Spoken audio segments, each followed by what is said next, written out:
Magandang araw muli sa lahat ng sumusubaybay sa aming programang Kaalaman sa Radyo Kalusugan. Ayan, magandang araw Ma'am Ella Season. Kumusta po kaya? Ito ay napagkabait na kaibigan. Ito talaga namang ito ay nauuna. Ayan, magandang araw dyan sa San Jose del Monte, Bulacan. Ay siyempre, kasama na rin dyan si Zacarias Malaki. Ayan, nanonood din sa atin. At siyempre, ang tatalakayin natin ngayon, para sa kaalaman na lahat, yung tinatawag na genetic and mutation. No? Pero bago yan, siyempre, batiin muna natin ang lahat ng sumusubaybay sa ating programa sa buong Luzon, Visayas at Mindanao. Magandang araw sa inyong lahat. Pati na siyempre ni Ma'am Estinile Reyes, ni Sir Fred Reyes, ayan, si Jenilyn Cordoba, ayan, kumusta po kayo? At saka sa lahat, pati na si Ma'am Rimchi Mier dyan sa Australia. Ayan, at saka si Tomsky, pati na si Ma'am Eva Hober dyan sa Germany. Ayan, si Ma'am Teresita din pala nanonood sa atin dyan sa may Paris. Aba, layo na pala ng narating natin. Kaya Ma'am Ella, malayo na yung narating natin. Ayan, siyempre pati na dyan sa Camarines Sur. Ayan, si Rosita Ninyo, si Peter Ninyo, ayan, si Loida, ayan, at saka si Marina Ibig. Kumusta po kayo? Si Saldi Boy, at saka kumusta din po sa kay June. Nagtuturo pala sila ngayon dyan sa may Baaw, Camarines Sur. At saka si Gay Aquino, kumusta po? At nanonood po kayo sa amin ngayon. Okay, magandang pag-uusapan natin ngayon yung tinatawag na genetic and mutation. Ayan, siyempre, bilang pasimula, ano muna ang genetic at ano ang heredity? Ayan, ang genetic ay isang disiplina ng agham na tumutukoy sa pagsasalarawan ng ating pagkakaiba-iba bilang mga nabubuhay na organismo sa mundo. Ayan, upang mas madaling maintindihan, ang genetics ay ang pag-aaral ng heredity. Ngayon, ano ang heredity? Ang heredity ay isang proseso ng pagpapasa ng genes ng magulang sa kanilang mga anak. Halimbawa, nang ikaw ay binuo ng iyong mga magulang, pinasa nila ang kanilang genes sa iyo. Kaya maaaring namana mo ang hugis ng mga mata ng iyong ina. O kaya na may kulay ng iyong kulay ng mata ng iyong tatay o mismong kulay o kaya na may mamana mo ang katangkadan, yung katangkadan mo sa iyong tatay sapagkat naipasa niya ang kaniyang genes sa iyo. Ano ang DNA at paano nito binubuo ang isang tao? Ayan, ang ating katawan ay binubuo ng ilang trilyon na selula at nasa loob ng bawat selula ang dalawang nucleic acid na tinatawag na DNA at RNA. Ang DNA o deoxyribonucleic acid ay ang tila blueprint ng lahat ng katangian na tinataglay ng isang nabubuhay na organismo. Nagsimula ang DNA sa mga magulang na pinanggalingan ng anak o yung offspring. Upang mas madaling maunawaan, sa konteksto natin ito sa ating mga tao. Para mas madaling maintindihan, ang DNA ng isang anak ay nagmula sa pinagsamang DNA ng kanilang magulang. Sa DNA, nakasulat ang lahat ng mga bagay na bumubuo sa iyo. Halimbawa, ang utak mo ay ng iyong DNA at ang nakalagay doon, nakalagay rito na ikaw ay magkakaroon ng kulot ng buhok. Ayan. Sa iyong paglaki at pagtubo ng buhok mo ay kulot ang kalalabasan nito sapagkat ito ang idinidikta ng iyong DNA.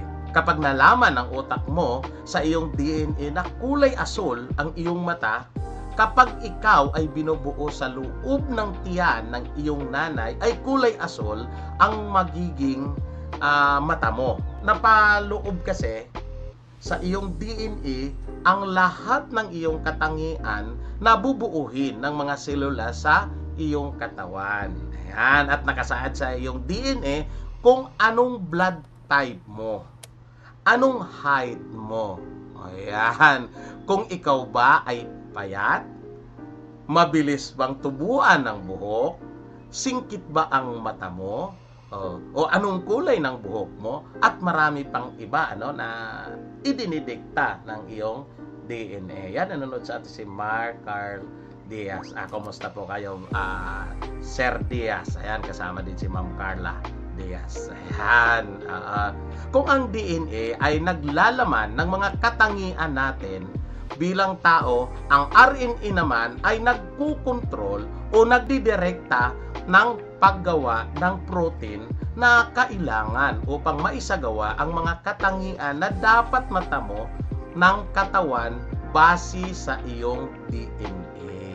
Kung ang DNA ay double-stranded o tila dalawang magkaikot, ang RNA naman ay isa lamang. Ano ang genetic mutation? Ang genetic mutation ay ang pagbabago sa genetic information na nakapaloob sa ating selula o ating cell. Ang mutation ay responsable sa pagkakaiba-iba ng mga genes na nagre-resulta sa pagkakaroon ng mga bagong genes. Ang pagbabago, ito ay maaaring mangyayari ng kusa o maaaring maimpluwensyahan ng mga panlabas na salik gaya na lamang ng radiation. Ayan, mga chemicals o salik ng sa ating DNA. Mayroong ibang mga mekanismo kung saan maaaring mangyayari ang mga genetic mutation. Ayan. Yung mga spontaneous mutation, ito ay natural na nangyayari sa genome. Ayan. Karaniwang nangyayari ang mga ito dahil sa error sa pagsagawa ng replikasyon, mitosis, meiosis, at iba pa ng ating DNA. Endorsed mutation. Hindi ito kusang nangyayari. Ito ay nangyayari sa pamamagitan ng iba't ibang chemical at physical na salik na kilala bilang mutagens. Yan. Ang mutagens ay may kakayahang mag-udyok ng mga pagbabago sa ating DNA na tinatawag na mutation. Ayan. Kabilang sa mga halimbawa ng mutagens ang mga produktong tabako, radioactive substance, X-ray, ultraviolet radiation, at iba pang uri ng mga chemical. Bukod dito, ay may iba pang pamamaraan sa genetic mutation na hindi na naaapektuhan ng panluban o tsaka yung panlabas, hindi na siya maapektuhan na salik. Substitution mutation. Sa isang substitution mutation, ang isang nucleotide ay pinapalitan ng isa pa. Ito ay maaaring magresulta sa ibang amino acid na isinasama sa isang protina. Ayan, na posibleng mabago sa paggana nito. Yung insert mutation. Ito ay nangyayari kapag ang isa o higit pang mga nucleotide ay idinagdag sa DNA sequence. Yan. Maaaring ito makagambala sa reading frame during translation na humahantong sa isang hindi gumagana o binagong protina. Deletion mutation. Nangyayari ito kapag ang isa o higit pang mga nucleotide ay tinanggal mula sa pagkakasunod-sunod ng DNA. Maaari din itong makagambala sa reading frame during translation at humantong sa isang hindi gumagana o binagong protina. Ano ang pagkakaiba ng genes sa allele? Ang genes ay seksyon sa ating DNA na nagsasaad ng isang espesipikong katangian ng isang buhay na organismo. Mayroong libo-libong genes sa bawat DNA. Samantalang ang allele naman ay ang pares ng genes na mula sa ating mga magulang. Isa sa ating tatay, isa naman sa ating nanay. Ang allele ay ang mas espesipikong porma ng bawat genes sa isang buhay na organismo. Upang mas madaling maunawaan ang kanilang pagkakaiba, narito ang ilang halimbawa. Magbigay tayo ng konting halimbawa. Kung ang DNA ay brand, halimbawa, hindi to commercial ang DNA ay brand ng Coca-Cola, ang allele naman ay maaaring tumutukoy doon sa Coke Zero, Diet Coke o Coca-Cola klase. Kung ang DNA ay nagtataglay ng iyong mga karakteridad gaya ng anong kulay ng iyong mata.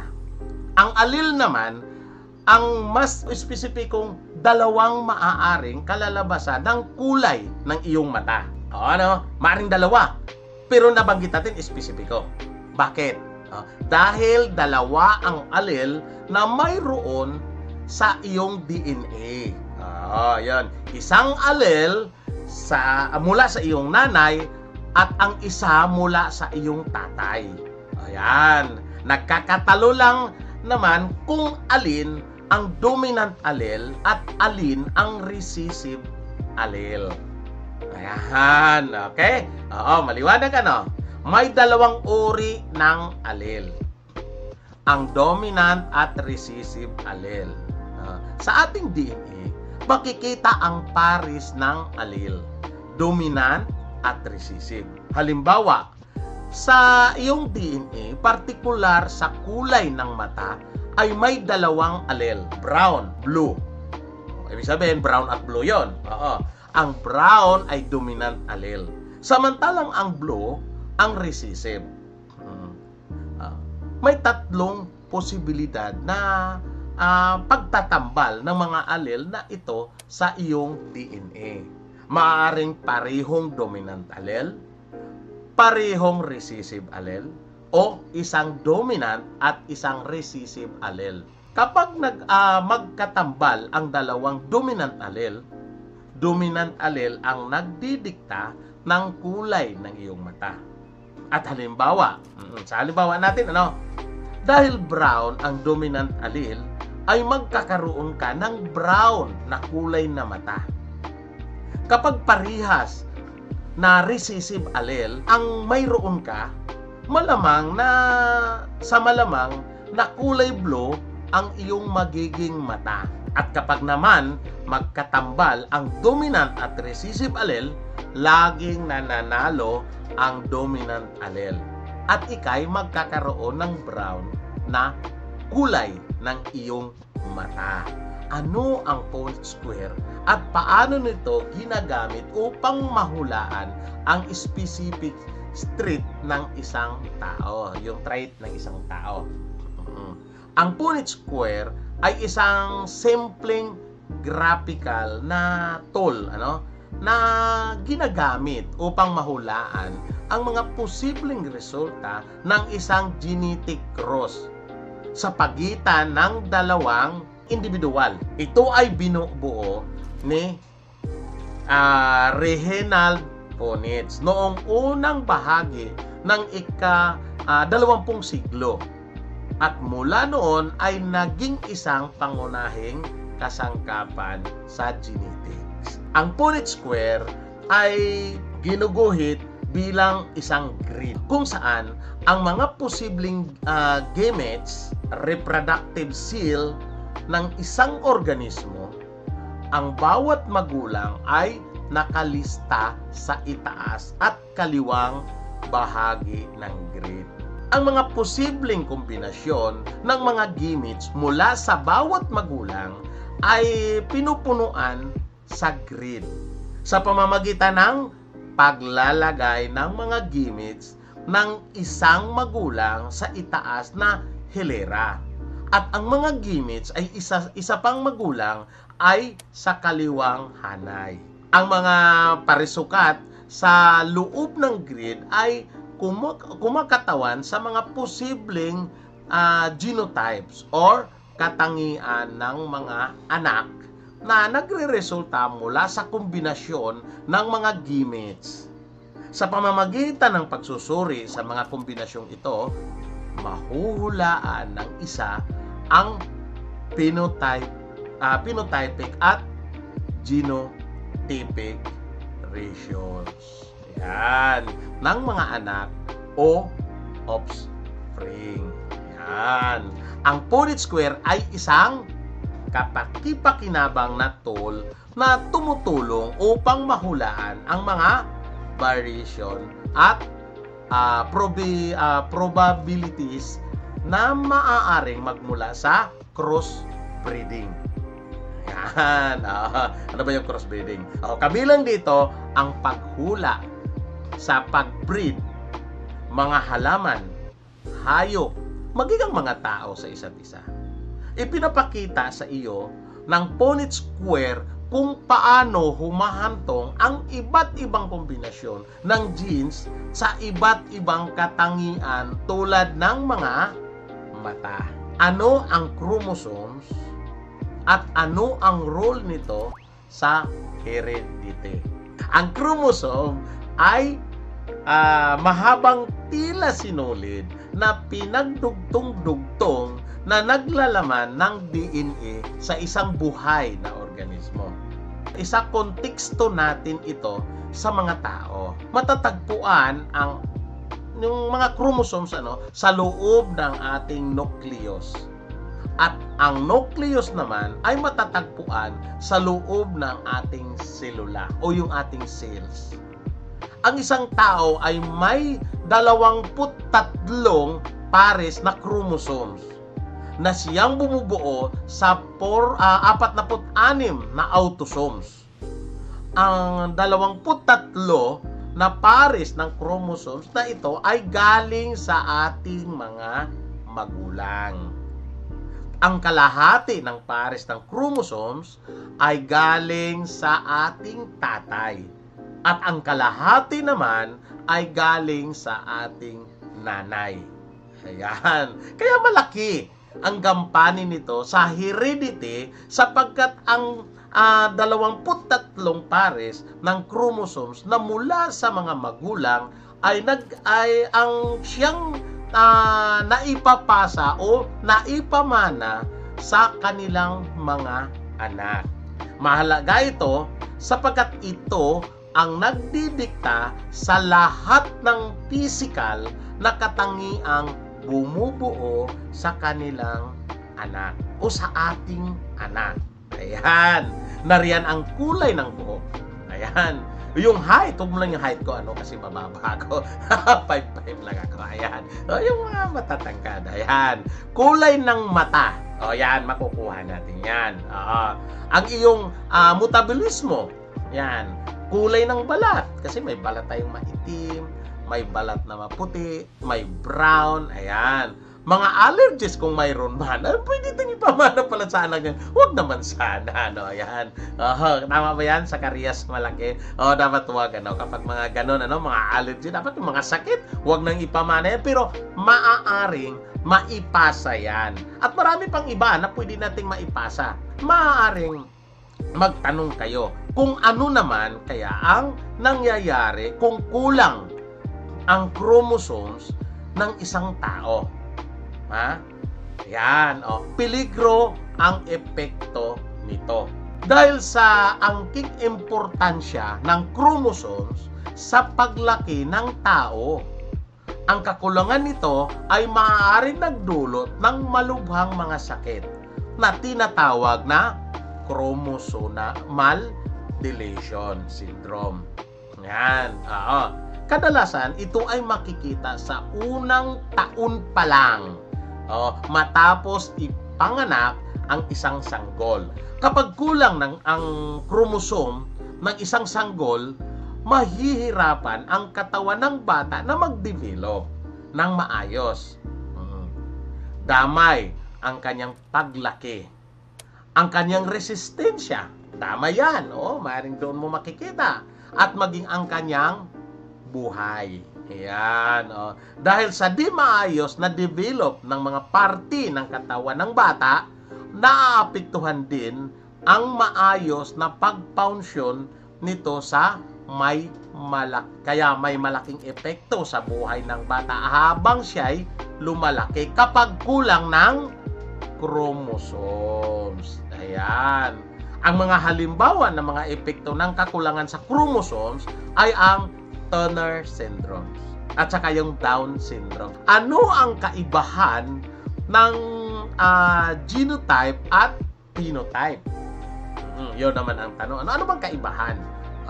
Ang genotype ay ang genetic code na nakasaad sa ating DNA na nagsasaad ng katangian ng bawat buhay na organismo. Samantalang ang phenotype naman ay ang physical na resulta sa pagkakabuo ng mga katangian nakasaad sa DNA. Ibig sabihin, kumbaga sa nagpagawa ka ng bahay, plano. Yun yung genetic code. Ito na yung plano. Samantalang yung isa naman, ito na yung kabuuan. Ito na yung resulta. Ayan, yung phenotype, yun na yung resulta. Pero yung genotype, yun yung plano. Ika nga. Kaya mas mabuting mga maliwanag. Halimbawa, ang nakasaad sa DNA ng isang aso ay magkakaroon ito ng itim na ilong. Nakasaad yun sa DNA. Iyon ay tinatawag na genotype. Kapag ipinanganak ito, ay magkakaroon ito ng itim na ilong gaya ng nakasaad sa kanyang genotype. Ito ay tinatawag na phenotype.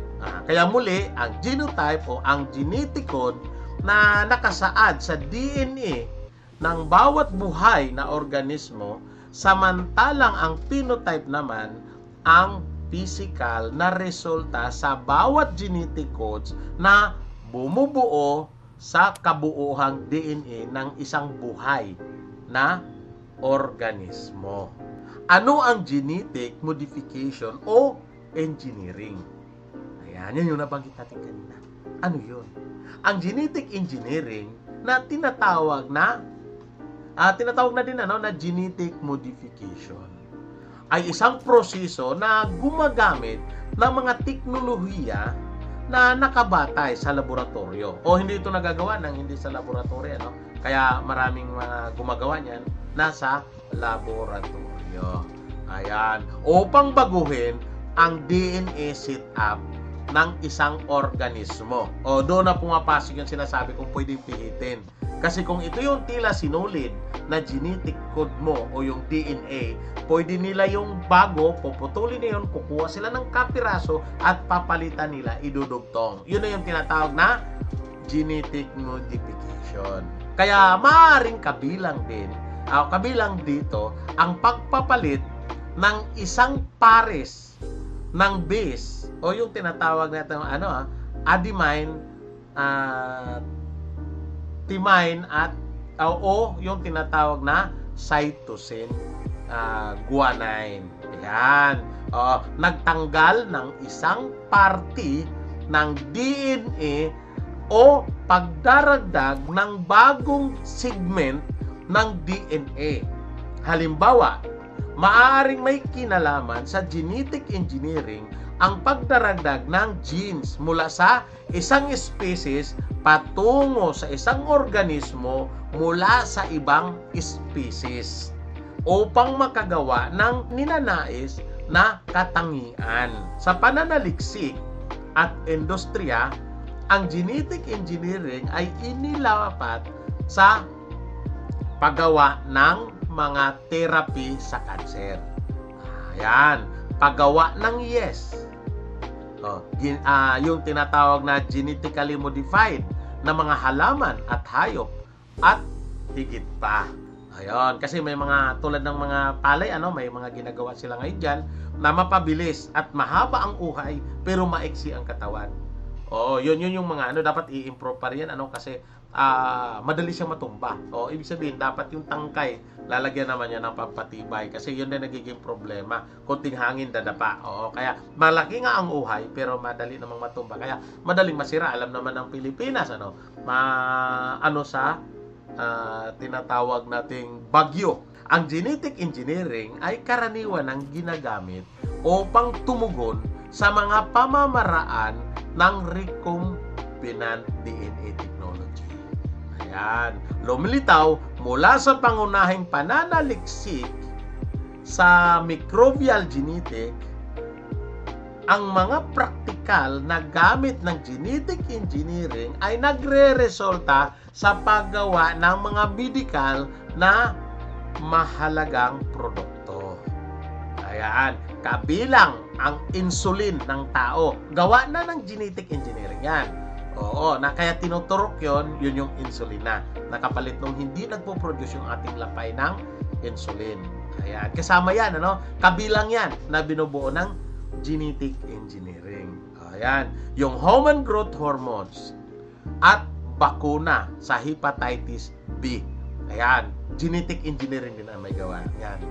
Gayon din, sa pagbuo ng mga genetically modified na organismo tulad ng mga halaman na lumalaban sa mga sakit.